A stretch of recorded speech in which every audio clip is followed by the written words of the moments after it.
Kung pinaniniwalaan mo siyang tapat at laging nariyan. Ama naming mapagmahal, habang nagpapatuloy kami sa iyong presensya, hinihiling namin na lalo mong pagaanin ang aming loob.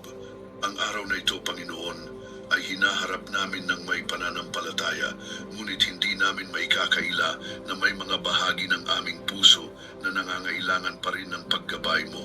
Kaya ngayon, Ama, inihahandog namin ang mga sandaling ito bilang oras ng paglapit, paghilom at pagtanggap ng iyong kapangyarihan.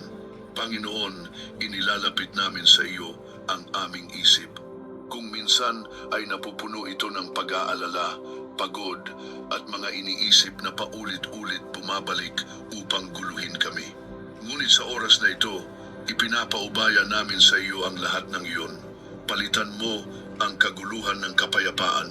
Palitan mo ang pag-aalinlangan ng katiyakan. At palitan mo ang bigat ng pag-asa. Hayaan mong ang bawat kaisipang hindi mula sa iyo ay mawala at ang bawat salita mo ay maging gabay namin sa buong araw. Ama, inilalapit din namin ang aming disiplina sa buhay. Maraming pagkakataon na nais naming magbago, ngunit